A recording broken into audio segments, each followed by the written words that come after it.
As I mentioned before the break, we are about to hear from Brian Snur and then Joe Quinn, and then we will move to public testimony. And I'll talk to you a little bit about that before we get started on. Right?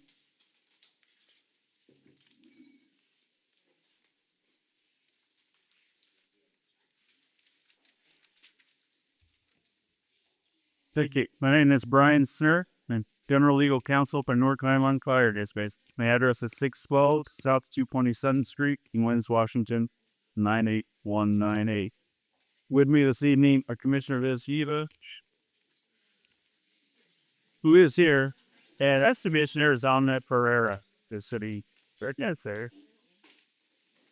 Honorable board members, North Highline Fire District is opposed to its annexation until such time as City of Seattle provides a detailed and comprehensive plan for how it will provide fire protection and emergency medical services to the North Island area and how it will address the impacts in North Erie.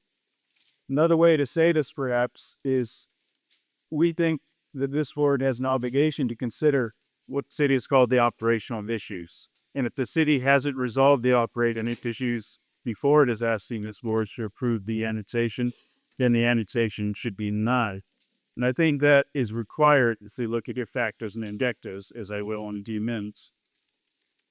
So we have submitted a written statement. I hope you all receive it in advance. I'm not going to read the written statement to you, but I am available to answer questions you have then, and we'll start to be supplemental. As we all know, we've been here many times talking about annexations of North Highline. If this annexation is approved by the board and approved by the voters, North Highline Fire District will cease to exist for all practical purposes. There could be a little area sliver by the river in Delta Marine if that's not approved, and that's addressed in my written materials. But for purposes of this discussion, we can assume that if the annexation is approved, North Highline Fire District will cease to exist. So that might lead some of you to wonder, so why does North Highline Fire District care? It goes away. Seattle's got a great fire department. They've got the capacity to provide services. Why would North Highline Fire District oppose this when the last 4 or 5 times we've been before you, all we've asked for is you just have somebody take the whole thing, sought the peace of the organizations. The reason is the Board of Fire Commissioners cares about what its obligation is to its citizens.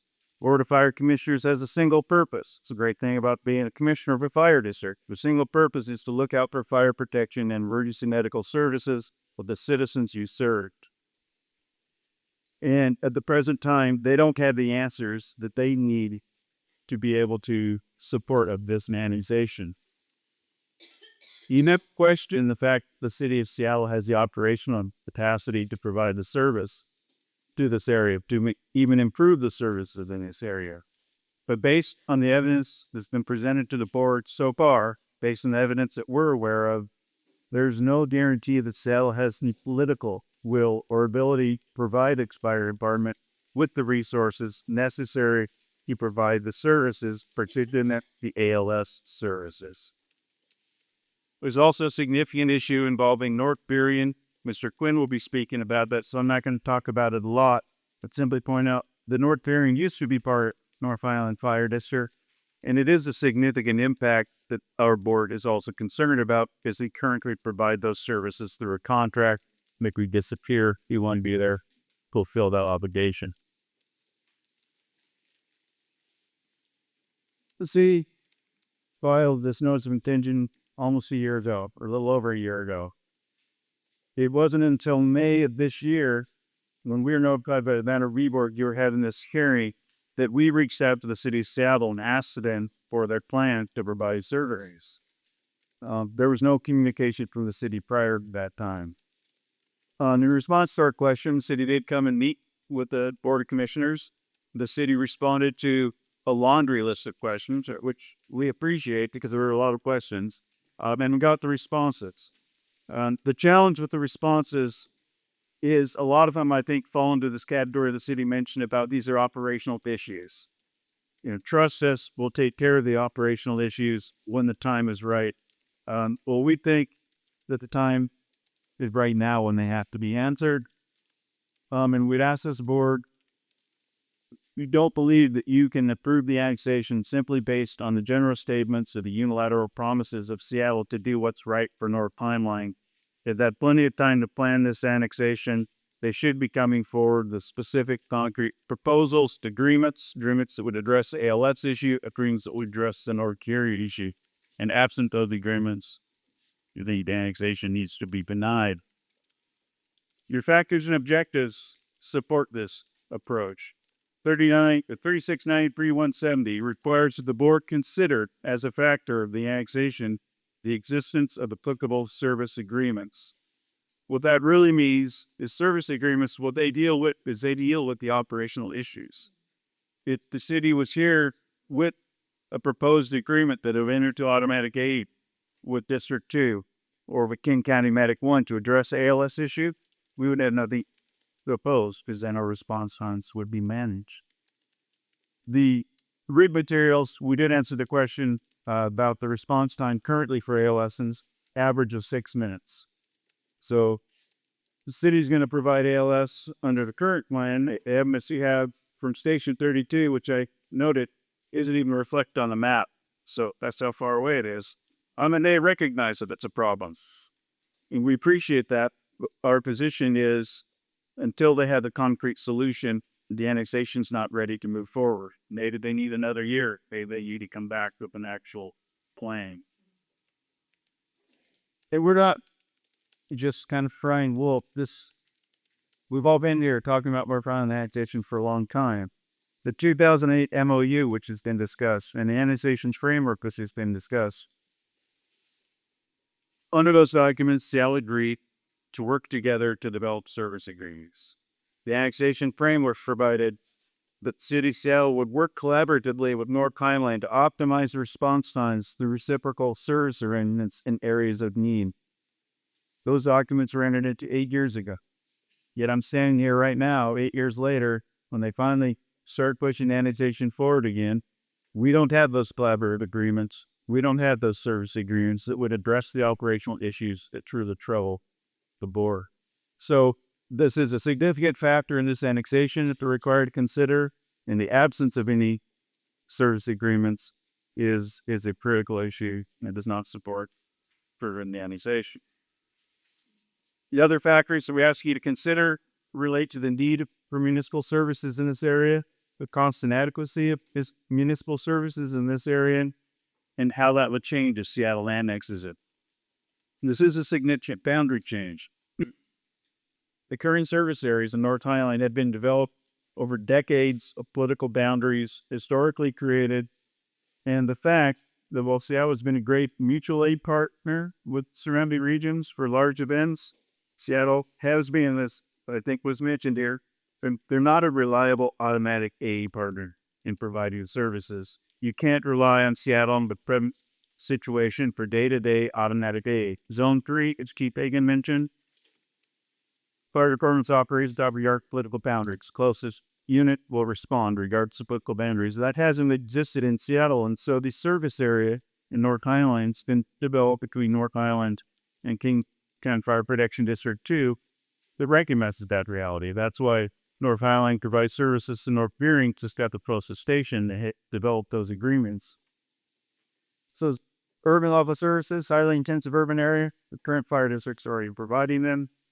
If Seattle comes in, well, they have capability to provide it. Unless they move into the current automatic aid agreements, they're not going to be able to maintain the level of services, particularly in ALS. And that brings us to the statutory objective of creating or preserving logical service areas. This annexation will certainly not preserve a logical service area. Logical service area is what I just described. District 2, North Highline, over decades of working together and watching their various departments grow and shrink due to annexation, have developed an efficient and logical service area. If this line is redrawn to move City of Seattle north to the south to the boundary, that changes significantly how this service area works. And so it won't preserve the logic to service area, it will destroy one. Then the question is, will it also create one? And the only way it will create one is that the city of Seattle comes before you and says, we have worked out specific concrete proposals, we had plans, we have agreements that will allow us to provide a 6-minute or better ALS service in this area. And that will allow us to maximize through automatic aid, mutual aid, other agreements, fire protection services in this area.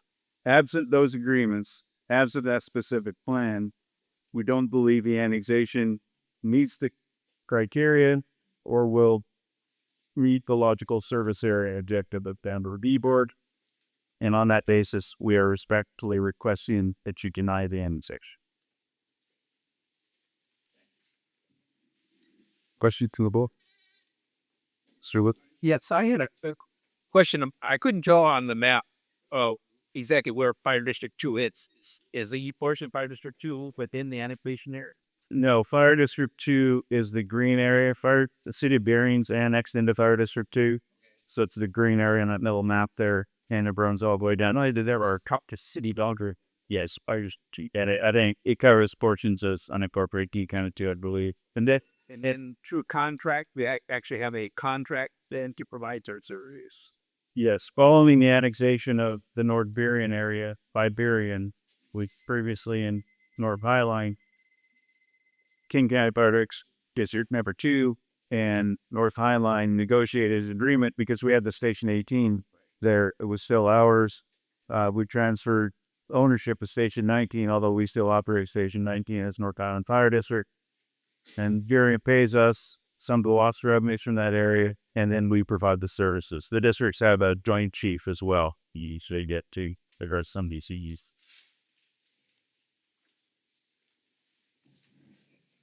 Research. Yes, Mr. Schnur, can you please clarify our statistic on the 6-minute response type of the ALS? 2 points. From what station is ALS provided and to what geographic area covers the 6 minutes? I will do my best, keeping in mind I'm a lawyer and not a fire chief, and my fire chief wasn't here to see me.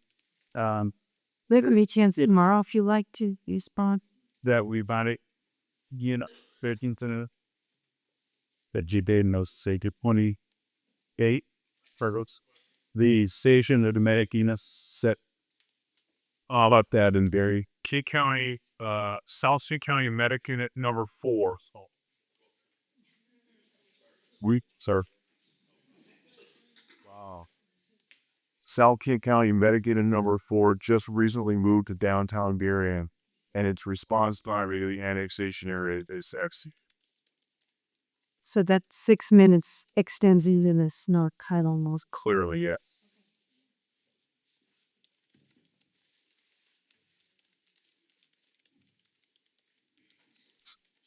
Eagle session. clear. Mr. Schnur, would you give us your opinion about that transitional framework and in response to the elapsed time?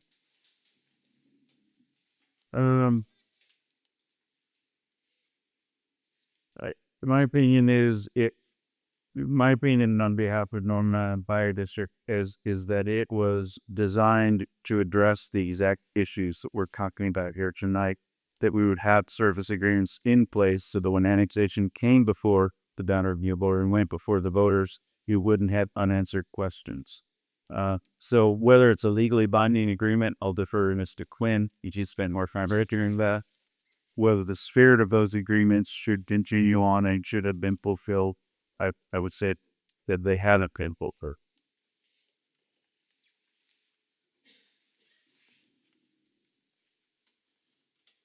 Issues. Eggs said that. Joe Quinn. Thank you. I am Joseph Quinn. I'm the attorney for Mr. Jew. As you've heard, Fire District 2 is serving the cities of Berrien and Normandy Park. And my address is 20 Forest Glen Lane, Southwest. That's in Lakewood. But I'm the district secretary and the attorney for Berrien since about 1988. Yeah, so I'm familiar with the issues, factually, and history of the relationship between fire departments. But I would start with the objectives. That's the end. I always start the end and work back to the beginning. the boundary people are here has to attain the preservation of lodgepole service areas under P69 and P180. And I think that's the lodestar by which you need to operate. You need to keep coming back to that. And I don't think we can say that some issues are merely operational. ALS service is an important service. In fact, it's a life or death service. When the dispatcher dispatches chest pain, when address, that means that's an ALS call. Automatically, that's probably a heart attack or a an ALS call. You want, in case of a heart attack, as fast a response time you could get. Seattle has said, candidly and honestly, it's 14 minutes from the station, but they now have. So they need to do something about that, clearly. They need to have a plan. Your job, as I see it, and I think as you see it, is to apply the factors and objectives, but you're being asked to decide something.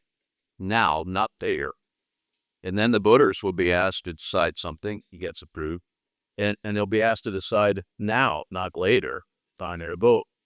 How can a boundary review board member or a voter vote intelligently on the issues they're assigned a law to vote on or to decide upon if you don't have the information? But you're told the information will be provided. We're considering several options for that. It's not merely operational, it's the service that we're talking about. And that service, in this case, I want to focus on one service. I know we're special purpose districts, but that's what we do in the fire service, is we provide fire and EMS. And so when I look at this, I look at ALS service, and I think we need answers. That's part of this proceeding. So when I look at that, other factors, applicable service agreements under 3934 RCW. Not applicable service agreement, being North Highline Fire and District 2, that's been in existence for years. And what that does for Urea Fire, from my client, is it provides service from Station 18. Station 18 will be gone. It would be an asset owned by the city of Seattle, because if Brian said a fire district is devolved, it always its territory. In fact, more than 60% of its territory stayed in annexation. Then the district is dissolved and its assets are given and provided to the provider. It's the way it works. So Station 18 will be gone. Right now, Station 18 is our primary response station for North Erie. That's why when the parties met in 2008, the 5-party talks were successful and went free. They provided for an orderly transition to anticipate that maybe part of this would go to Seattle, part would go to Burien, but we need to work these things out so that we had an orderly transition. That means things are done in order, you could say. And the thing is, you don't put the cart before the horse. You get the plan in place, or you at least say you have a plan as you talk about it among each other and get it done. And that's what they did. The need for the North Burien station was acknowledged by Hall and those 5-party talks, and that's why King County, under certain circumstances, agreed that it would provide land. Land only, not a building. We'd still have to build a fire station, which, as we've learned from recent experience in Burien, is an expensive proposition. All my clients that are building fire stations all over Western Washington are finding that could cost you $8 to $10 million to build a station, but it sure would be nice to get the land. We paid in an amicable transaction over $1 million to get the station that is now Station 28, which, by the way, is at 146th Street. And the response time from there for King County Medical Line, which is now our tenant, we just have a lease started due first. The response time into this area, that's the annexation area, would be less minutes. It would be more like 4 minutes. It's brand new, so we can't test that presumption. That station was at CTAC. I mean, that King County Medic 1 unit was in the city of SeaTac until recently. I wanted to get out of there, but to get to a better location. You were able to make that happen through months of negotiation. So now they're there. ALS service is there. Could we have an automatic aid agreement between King County Medic 1 and Seattle? That'd be great. We wouldn't get parties to it. We're only fires. We provide DLS service. But let's look back at this agreement. It was great. It was spared to all concerned. It now it can be just ignored or just about underway, rather lame, I would call it. Excuse that, it expired. That's like saying, well, that was an issue then. That was a good idea then, but it's not a good idea now. Well, why is it not a good idea now? The same circumstances are presented. You still need a northern station. We still don't have one. What's happened here is that Burien Incorporated, not that many years ago in my memory, but Burien Incorporated and that hurt North Highline firing. It would have hurt that break. But what we decided was the tax money collected in that part of Urea that was in North Highline Fire District would be turned over to them, and we'd put out a reciprocal area. We give them the tax money in North Urea. We pay that the tax money that is collected in North Urea, and so that they can service from Station 82. Yes, Seattle would say tonight, automatic aid would be great. We'll serve you from Station 18. This would be a lot different picture, but they're not saying that because they really can't. So I look at it at his Seattle and King County ridiculous by Party Fox. Nothing's really changed. Why should we not profit? Why should we suffer from the delay? You're firing tick more pilot fires or cause the delay. Why should we suffer from the fact that it took longer for the process to take foot? That's just scuffing. It's normal. So the remedy, Brian says, do not approve this annexation until you're satisfied, until Seattle shows you that there is preservation of the lodgepole service area now provided to the North Burien residents and taxpayers. We're left with no North Burien station, no Station 18. They have Station 19, as Brian said. They eated that to a my client, and in return released it back for $1 a year so they could continue to use it. We work cooperatively together. Not only do we share a fire chief, but we share battalion chiefs across those lines. Automatic aid is a great thing, by the way. In Pierce County, where I work extensively, and South State County, where both Brian and I work extensively, automatic aid is common. It's common around the country. If you look at Phoenix, you look at San Francisco, all the major cities, automatic aid with their neighbors is done everywhere. I don't know why it's not really done in Seattle. So it can be a bit. It isn't done much. But it's big in Zone 3, Southern King County. It's come a long way in Zone 1. It's huge in Pierce County. You do it all the time. Between Tacoma and South King Fire, across the county boundary, we serve I-5. We serve the northbound lanes for Tacoma. They serve the southbound lanes for Federal Way, South King Fire, which is my client. And so automatic aid is done all but comeback. It's simply this. We changed the run parts. We changed the CAD of the computer to say, if you call 911 from this address, you're going to get service from that over there.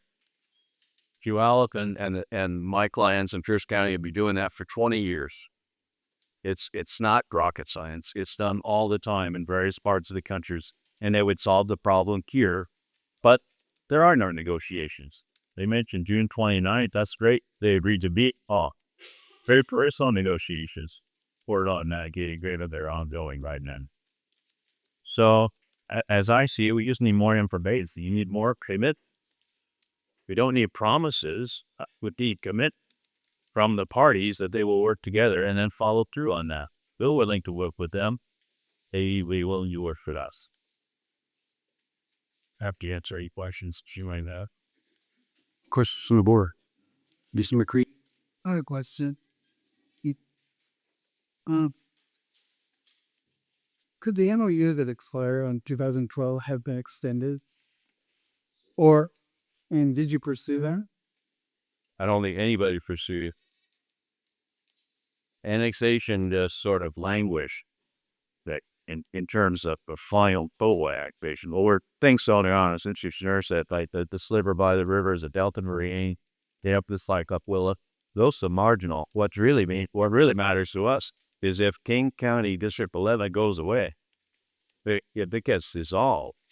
And goes away, that has an impact on viewership buyer. All those little things really get. So no, we tried to extend it. Seattle never came to us, said we're still willing. In County, very good. Upsicle. Yeah, Mr. Quinn, could you just take a minute to describe this status of Station 19? It's come up in a couple of different issue or ways, but just take a minute and let us know who owns it, who operates it, and what will happen. What happened when the 2010 annexation of what I refer to as North Area now, when the annexation of Area X, I guess it was, happened in 2010, there was the city of Burien acquired that land, and since the city of Burien is annexed by law into Fire District 2, my client, it was decided that there should be an asset transfer, just like when any city annexes a large portion of a fire district. So the asset transfer that would take place would not be the city of Burien. They certainly weren't entitled to get it. My client was entitled to get it. So what we did was we stood in the shoes of the city. So we said we would like to have an asset transfer, but we don't expect it to come up with cash. And so, because that would have had, again, another impact on North Highline, which we didn't want to hurt them. So we said, if you simply give us a fee simple interest title to Station 19, we'll lease it back to you per year, let you use it just as if you owned it. And we'll have that asset on our books so that the asset transfer was taken care of by law. So if it's more or less to take care of the asset transfer statutes than anything else, they owed us about, if I can remember, over $1 million in that asset transfer, and we took Station 19 as part of that transfer. So then, so District 2 is the owner of the station, or Highline is the operator. Just operates it now under a lease. And so if there were to be an annexation now, it's already in the city of Burien, so it wouldn't be in this annexation area at all. That station's not located, and it's also not an asset of North Highline Park. Correct. So it wouldn't be affected by this annexation, I guess is what I'm saying. Thank you. Well, no, one more thing. Well, if the annexation for North Highline Fire District it was dissolved, then there wouldn't be any personnel to be in Station 19. No, but District 2, my client would own it, so it could probably use it. We just don't find that Station 19 is a very good response station for the western portion of our district. The response time from 19 over to the west is not good enough by our standards to serve North Burien. That number 18 is actually better located, but obviously that'll be gone. Okay. Thank you.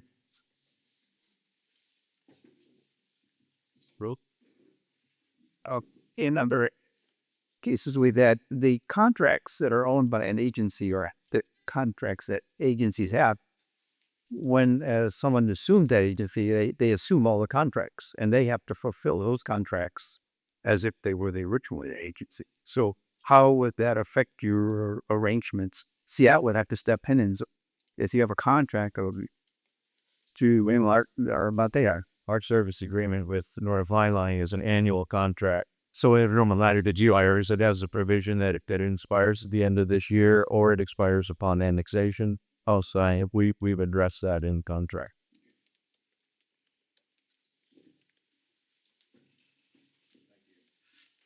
Both of us. Trying to understand the Milk Durian's fire service arrangement shortfalls with annexation with North Highline. They have a responsibility from the city of Seattle, which indicates that our chief's willingness to assist the fire chief was to consider fire service provision to North Burien, the North Burien portion of Fire District 2 by a contract similar to that which currently exists between Fire District 2 and 11, but the upcoming meeting that's scheduled for June 29th is intended to be a 3-week session between Seattle Fire, Fire District 11, and Fire District 12 to discuss terms of such an agreement. So, to me, that sounds like progress. You're like a ability. No, the providing a contract is similar to the current, and you pointed out being white. Well, so, but I suppose I think he means that the essence of it would be that service would come from Station 18 into North Burien, across the boundary line to North Burien from Seattle. And like I said, if we'd certainly entertain an automatic aid agreement, we'd also certainly entertain a service agreement. But there hasn't been any indication until this hearing of schedule in opposition to the annexation came forward that there would be any interest whatsoever in doing this. You would think that if they were proposing panization such as this, and a year ago, hasn't been set for hearing until now, but it's been proposed for a year. Would think, you would have thought rather that someone would say, let's discuss that, because these parties talked in 2008 about the impacts on Burien. If they didn't know, why could they propose to provide land per station for King Neller or any of the bar? But they saw at 2008 what the impact was on North Bury, because they realized and they appreciated at that time by the power representatives of the meetings. The only way we got service in the North Bury and there was an adequate response time was the comfort station 80. They knew that. That's a known beer.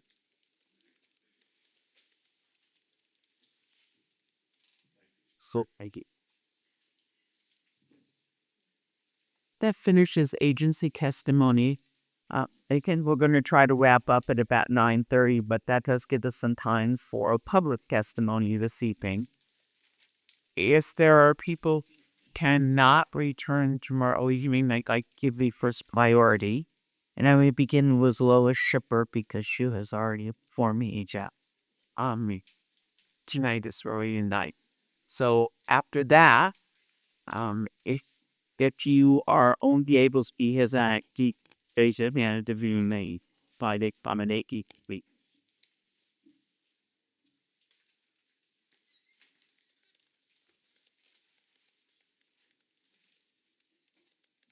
Good evening. Thank you for the opportunity to address the board. My name is Lois Shipper, and I live in the unincorporated area currently at 10735 22nd Avenue Southwest, which is Seattle address, although I'm like Seattle at the same time.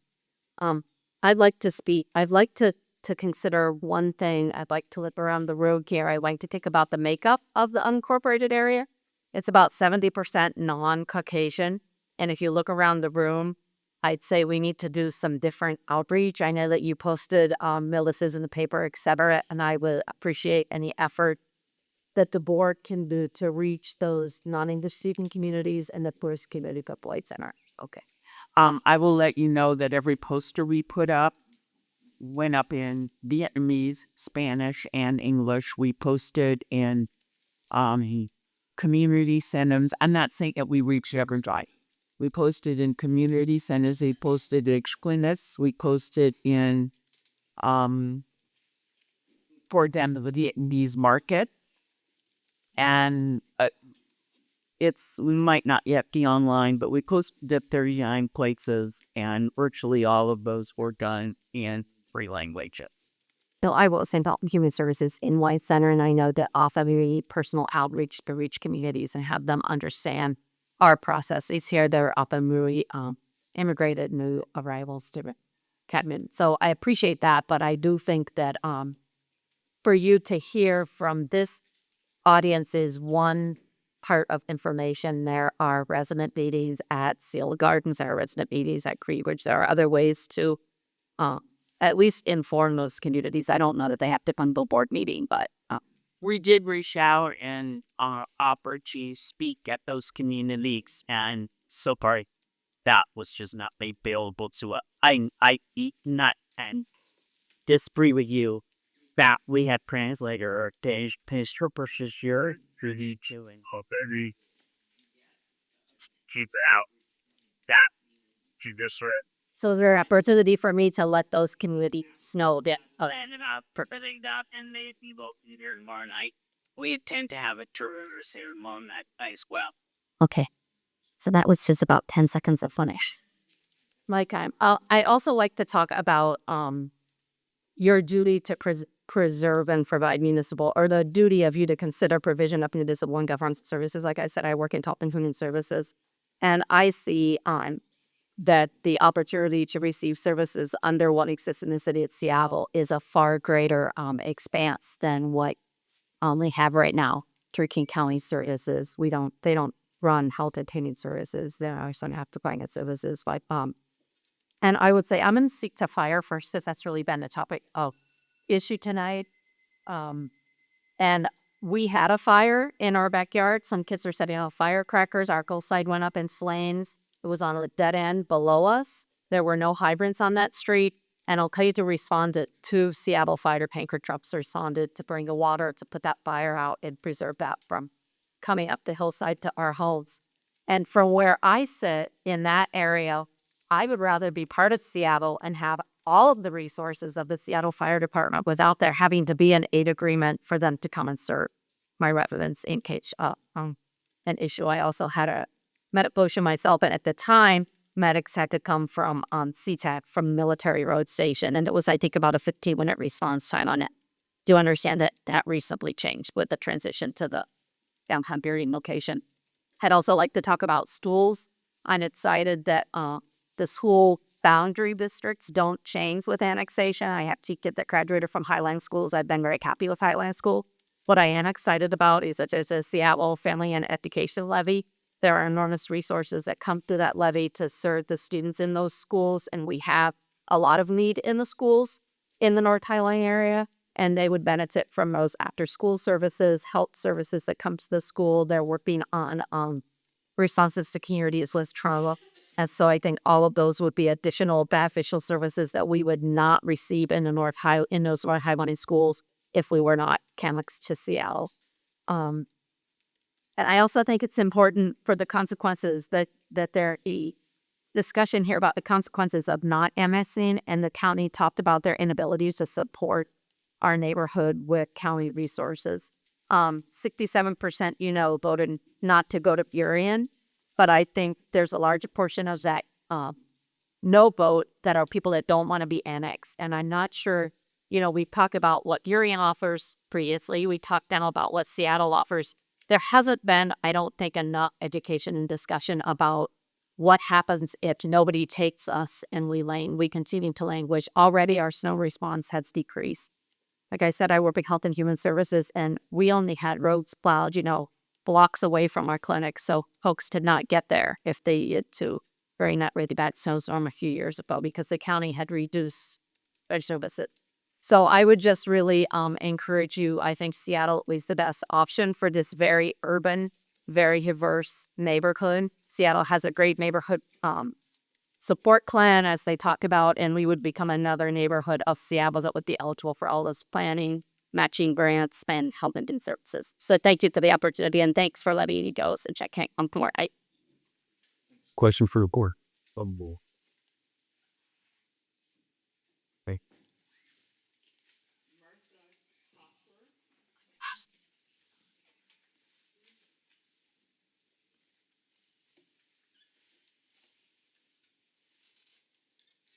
Good evening.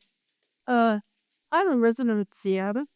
I am a retiree in the King County Libraries. So I really caught up bring this a little bit about the library system.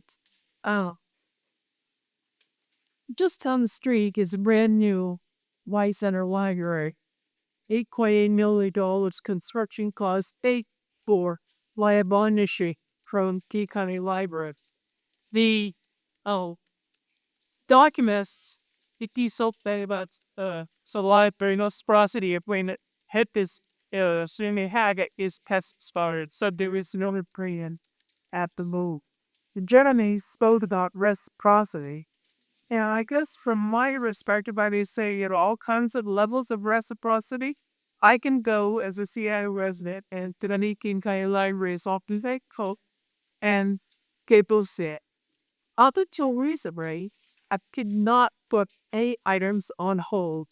For 10 years, Seattle residents were not allowed to have boats at infant.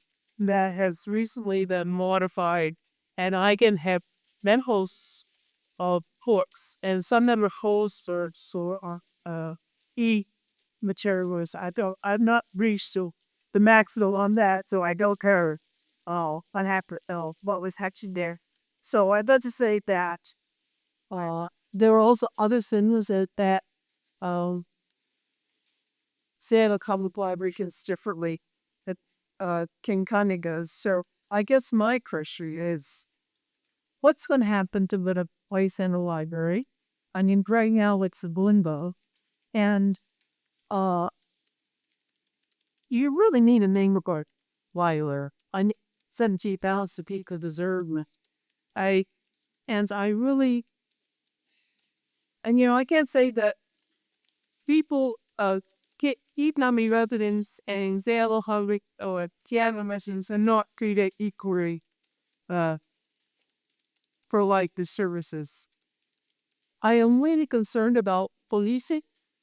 As you know, Seattle right now is 200 meters short. The mayor has asked for 100 new police. And when we raise the business taxes for that, the scaling indicates a little bit. Great idea. But I don't know what's going to happen with that portion of all Highline school. It's not going to be eligible for services under that. And finally, for the representation. We in Seattle would belong to a district for a civic council. And, depending upon when anything would go forward, people could in this unappropriated area might catch some time when they would not have representation because they'll have to review this.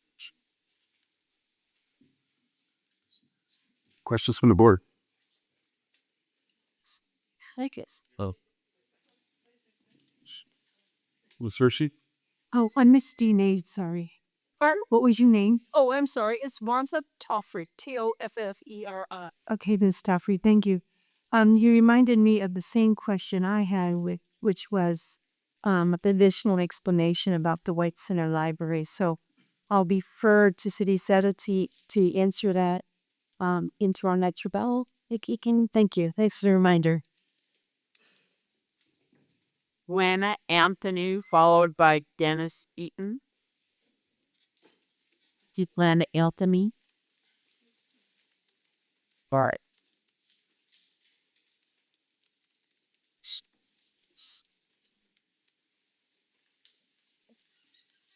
Speaking, I'm Mona and we had it that even corporate area. 107.3 zones, 22nd landless on the class. And personally, I'd like to hear much more from Seattle. I believe that Seattle has a lot to offer, and we should be allowed the opportunity to vote. Okay.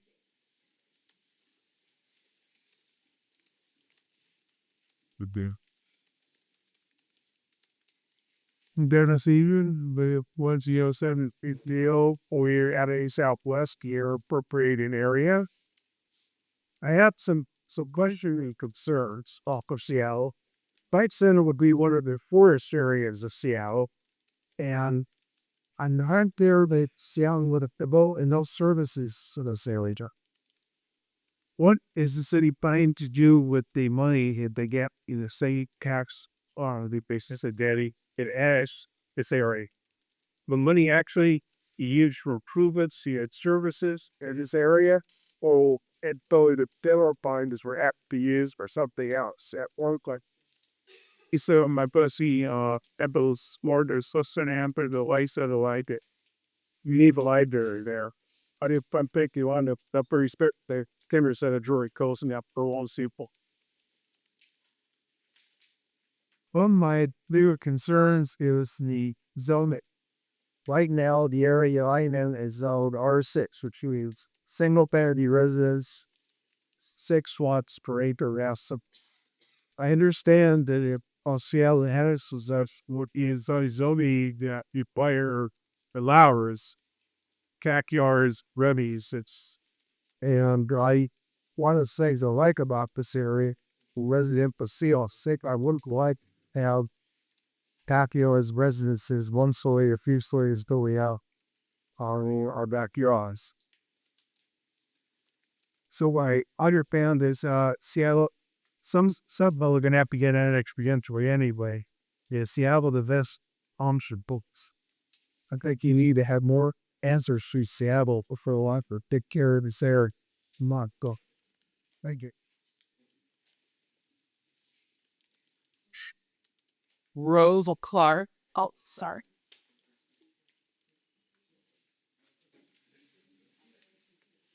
Rose Clark, followed by Pat Remain and Harold Sears.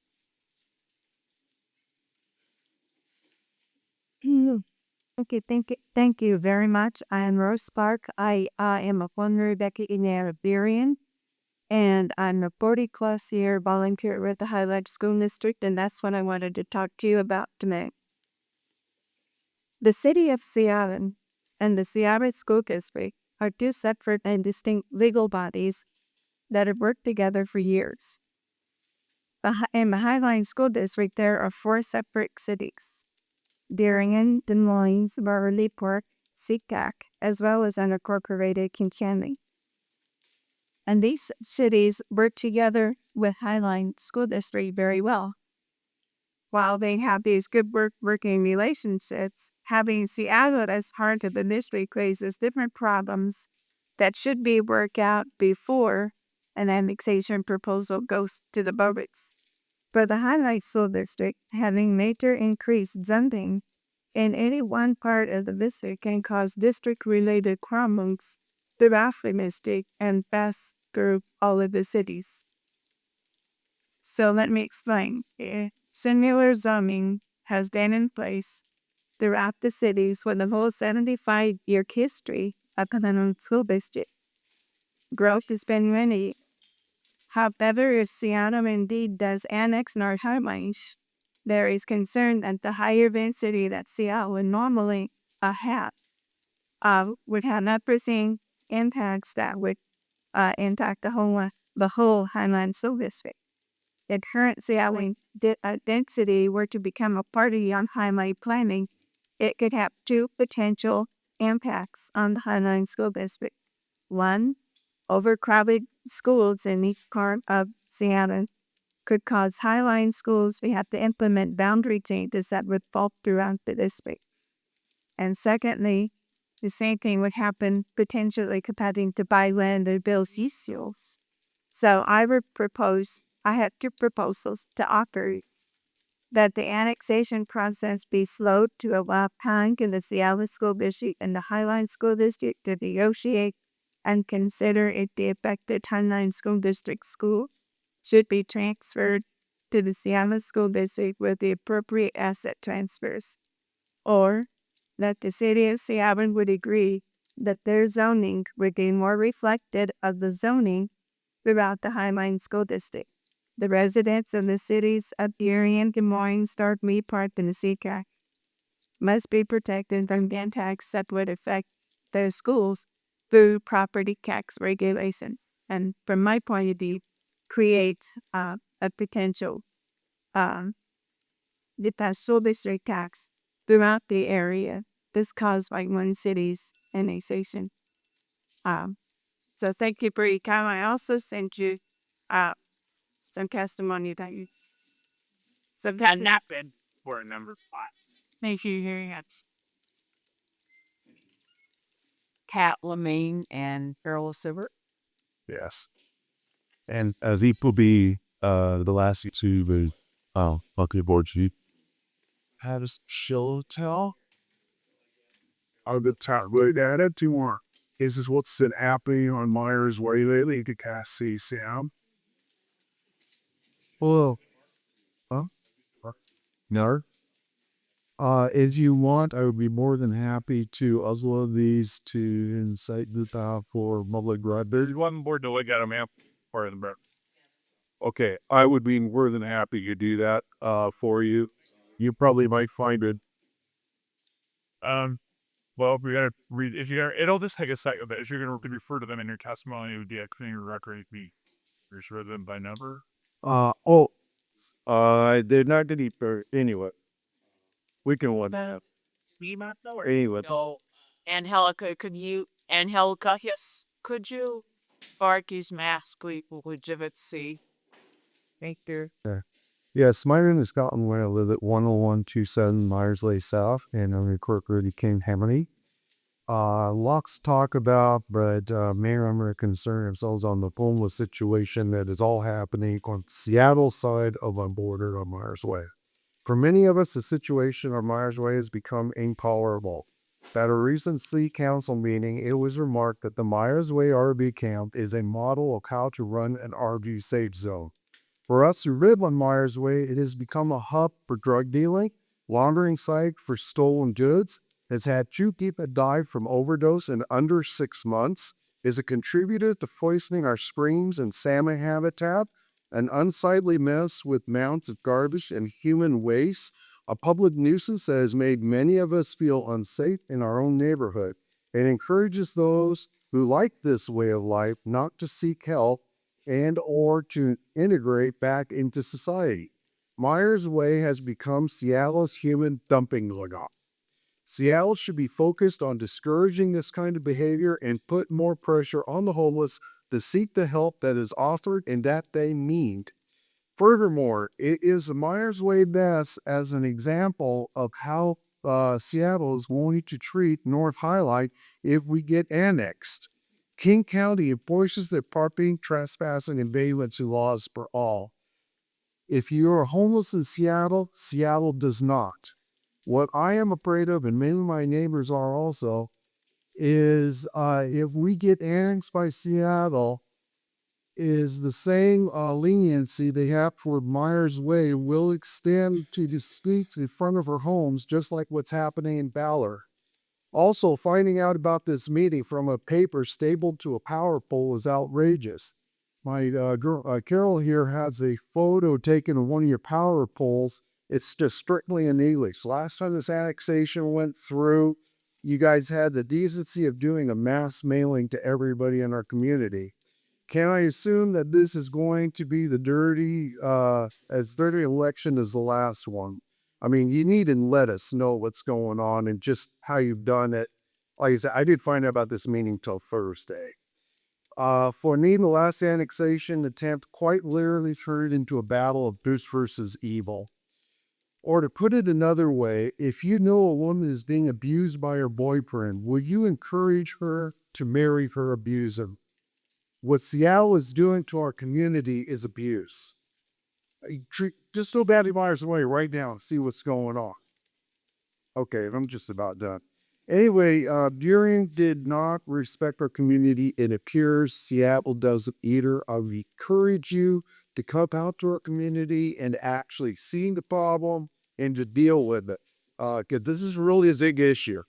Like I say, there's a whole ton of low debate, so sometimes it's probably running out. But anyway, have a good one. Any questions, Mr. I did have a question, right? I came up Byers Way when I came to me today. And so I bet I didn't know where the city limits were there. And so you described a little bit about, and I saw a lot of campers on the side of the road and on off to the side. Right, that's all in Seattle boundaries. It's just due more like a point to your map over there. But basically, all the hocus you saw are in Seattle. And as soon as you run into homes, you're now in non-incorporated Kingham. Okay. Because it was, yeah, there weren't any homes in that immediate area that I. Correct. That's a gap. That's all city-owned property that's up for sale. Anything else?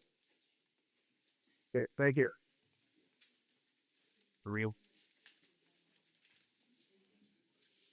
I could waive my time or come back tomorrow, but we did get a picture of just the one in English. It's up on my phone, so that would be another exhibit, I guess. And I do believe that the library thing was sort of Marina made it sound as we were going to be able to keep the White Center White. It is for others that I've been to most of the meetings locally around here. The experts soak on that already, and from what I know, it will be either way we can have it. But I put the record against annexation as of now until we can solve the issues. And I don't know if there's a time that we can show these to people, or what's the procedure on the photos. I'll rewind that. They go further when we're in the board. We'll look at kind of as part of it. Swoop me, right? It's you keep those for the 10 days. I think around. Keep that if something how it would work the size. I'm okay to for another 30 days here. I think that's fine. I can still no keep up to that. So we have this and regulated after that 30 days. Yes, the worst decision should challenge to court. Then the do says be what we've done. It got okay. This laid out, and I may be back tomorrow. I'm not sure, but I repeat that. Because it's not like nicer, y'all call a few more people. I'm sorry I can't resist on writing, but I believe it's Sue Samsa. She focus near Kit tomorrow. Oh. Also, they wanted to tell us.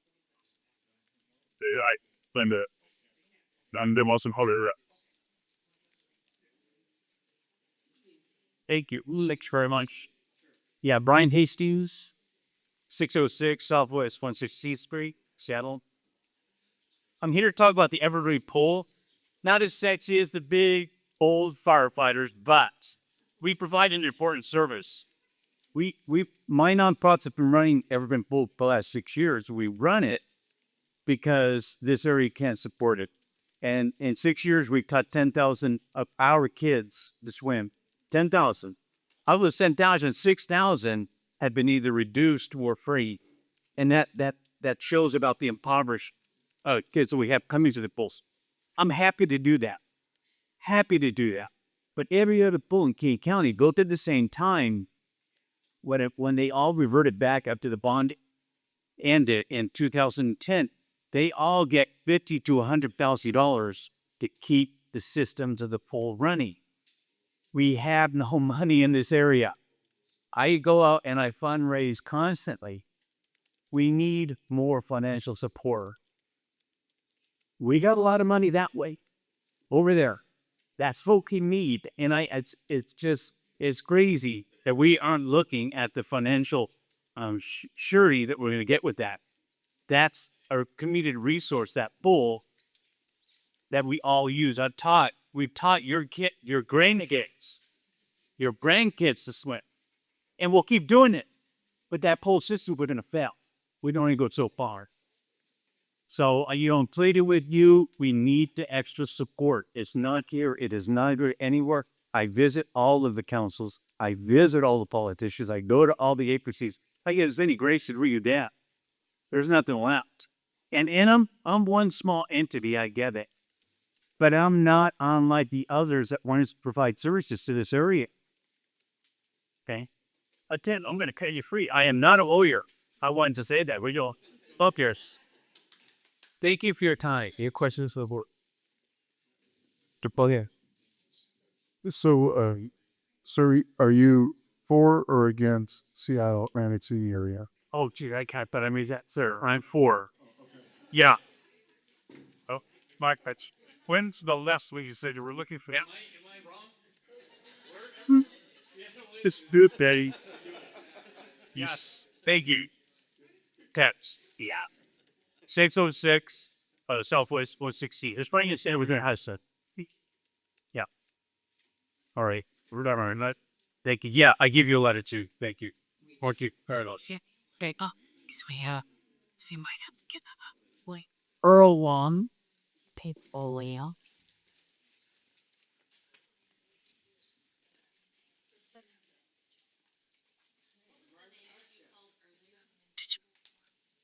The yells are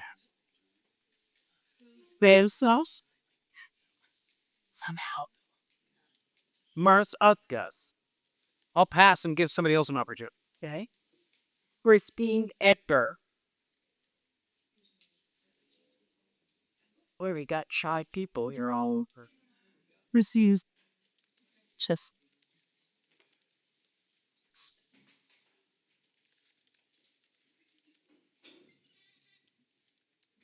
Hello, my name's Chesty Edgar. Can you hear me?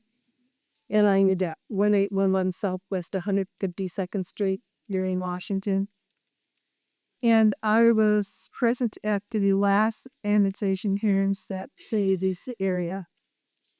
And so I'm a bit familiar with what the issues were then.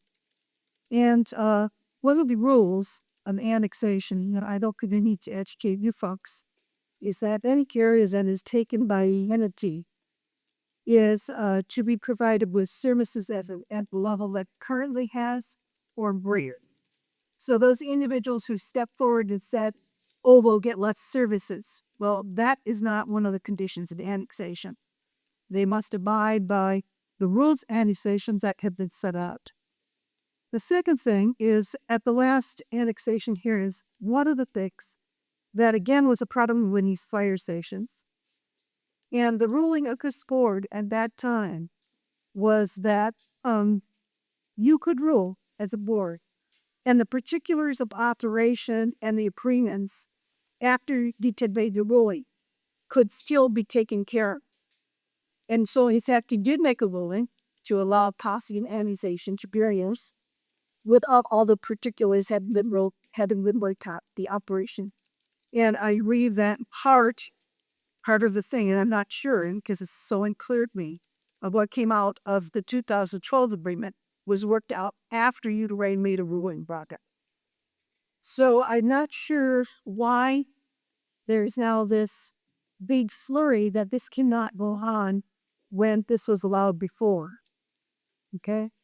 As long as there was a provision that individuals would work together, they would work together in a positive fashion that the board could rule prior to that all being worked out. Another thing that I would like to make point of is that Seattle was much more equipped to provide human services to this area, and that came out in 2012. When Gurion attempted to do it, it had $200,000 for it, and the cost to run the area, and this was in 2012, $1.5 million. So really, the only city that has the capacity to provide their human services in this area is Seattle. For that reason, I urge you to approve this deal for the city of Seattle. And A question.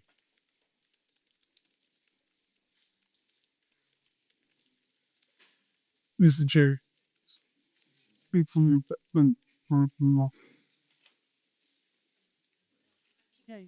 Siri, can you help me phone? Yes, we're always so why are we always on jet? We're missing.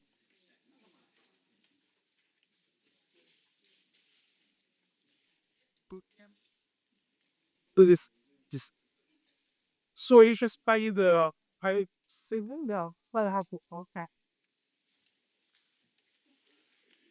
Hi, my name is Emily Maris Robson, and I'm here tonight representing King County Multi Authority.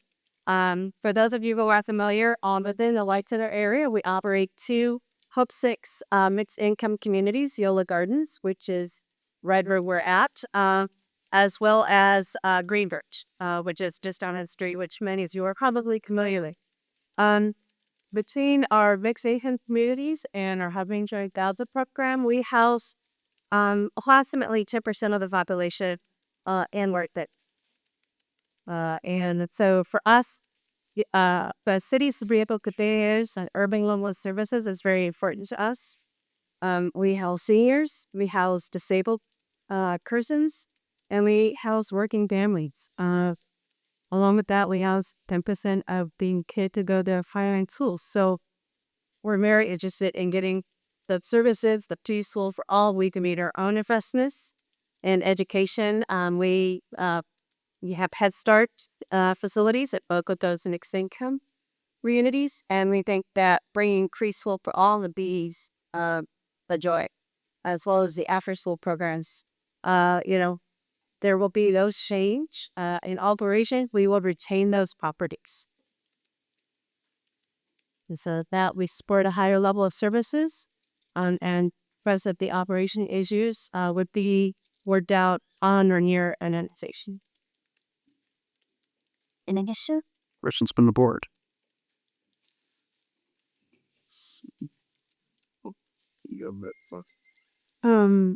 Yes, the title is of your organization is King County Housing Authority, and is your service area exactly consistent with King County boundary? Not exactly. Close. It's King County except for Seattle and the city of Renton. Although we do have some properties in the city of Renton that were there before Renton formed their own housing authority. Also excludes those with housing for new development. So, King County Housing Authority has been around, formed 76 years ago. Renton Housing Authority is much younger. So properties that we have within the city balance of Renton that were there before they formed their own housing authority, we retained those. So after an annexation, King County Housing Authority would continue to retain the properties that already own and operate in White Center. And does the agency have plans or policies on growth and services in Netherlands, new properties in how's we wish we could anywhere in King County. We don't have any plans at this time for new public housing. There will be there is still in development at the Greenbridge community for private developers to bring in market rate housing. But there's no plans for more public housing. And where is that located? One you just mentioned. Greenbridge is off of Roxbury and 8th. So in which does that again? In which jurisdictions? And actually, sanitary actually, yeah, it's in the section. Thank you. You mean question?